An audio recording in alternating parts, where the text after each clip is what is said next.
विधानसभा चुनाव में जहां एक ओर दलों के द्वारा प्रत्याशी के नाम घोषित किए जा रहे हैं, तो वहीं दूसरी ओर टिकट कटने से नाराज कार्यकर्ता या तो दूसरे दलों का रुख कर रहे हैं या फिर डंके की चोट पर खुद के साथ किए गए विश्वासघात को सार्वजनिक करते हुए पार्टी सुप्रीमो को चेत जाने का संदेश भी दे रहे हैं।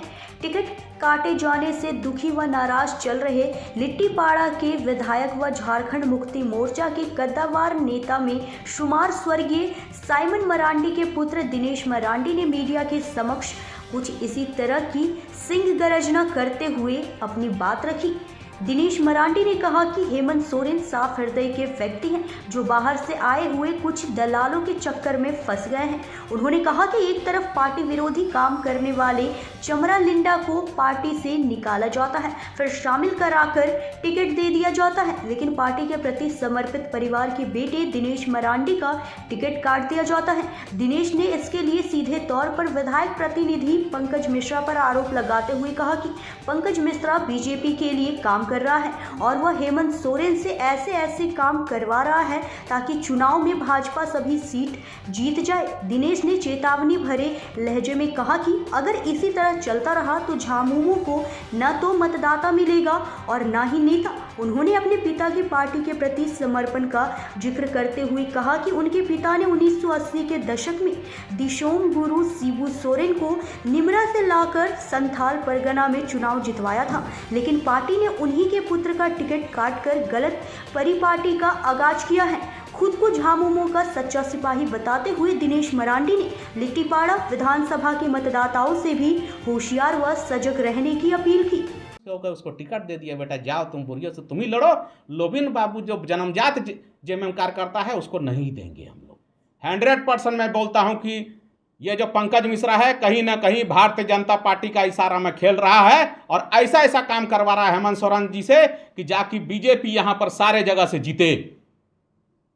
और जितना भी स्वर्गीय साइमन मरांडी जी के भक्त हैं पूरे राज्य में, मैं समझता हूं कि आने वाला समय में वो तो अकेले ना वोट देगा जी, वहां तो कोई पार्टी का कार्यकर्ता नहीं देगा। वो किसको देगा इसका कोई ठिकाना नहीं है, क्योंकि वो समझ गया कि जब ये लोग जो स्वर्गीय साइमन मरांडी जी का परिवार को नहीं पूछ रहे हैं, जो कि गुरुजी को लेके आए, दुमका में उन्होंने खड़ा किया, उनको मदद किया आर्थिक रूप से, एक राजनीतिक तौर से मदद किया, वैसे व्यक्ति का नहीं है तो ये झारखंड का लोग का कभी नहीं हो सकता है। सुप्रिया भट्टाचार्य कहाँ का है, पांडे कहाँ का है, पंकज मिश्रा तो हम जानते हैं भागलपुर का है, बाबूपुर का रहने वाला, वो आदमी विधायक प्रतिनिधि बनता है। और है एक अभिषेक पिंटू। एक बात बताइए हुजूर, ये जो पिंटू है ये विधायक लोग को बोलता है कि तुम लोग अपने आप को वीआईपी मत समझो, तो तुम वीआईपी है? विधायक वीआईपी है कि तुम वीआईपी है जी? क्या बात करते हैं आप लोग? बुद्धि ना सुद्धि, कुछ भी बोलते हैं, व्यवहारहीन, जरा सा अकल नहीं है क्या करना चाहिए, क्या कब क्या करना चाहिए। आप लोग देखे हैं झारखंड मुक्ति मोर्चा कैसे बना है? अगर उनको ज्ञान नहीं है तो पार्टी के शीर्ष नेता को बताना चाहिए कि झारखंड मुक्ति मोर्चा में कौन कौन परिवार मेहनत किया है। हम तो यही जानना चाहते हैं, पार्टी में आखिर क्या हो गया कि मेरा टिकट काटा, इसका जवाब दीजिए। फिर आते हैं वही पंकज मिश्रा। पूरा राजमहल लोकसभा का आदमी जानता है कि 2019 में इलेक्शन हुआ था और उस इलेक्शन में एमटी राजा एक प्रबल दावेदार थे झारखंड मुक्ति मोर्चा से। वो तो उनको मैं बहुत सम्मान करता हूं। एमटी राजा एक प्रबल दावेदार थे झारखंड मुक्ति मोर्चा का।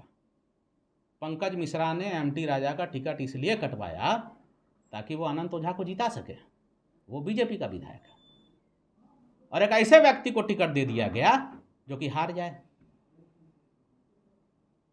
तो अनुशासनहीनता पार्टी में कौन कर रहा है? मैं कर रहा हूं या पंकज मिश्रा कर रहा है? उसके समर्थन में कोई गवाही देता है तो उसको टिकट दिला देता है। उससे कोई जेल में भेंट, वो बोलता था कि हमसे दिनेश मरांडी जेल में भेंट नहीं करने गया। अरे भाई, हम जेल में नहीं भेंट करने गए तो आप मेरा टिकट कटा दीजिएगा?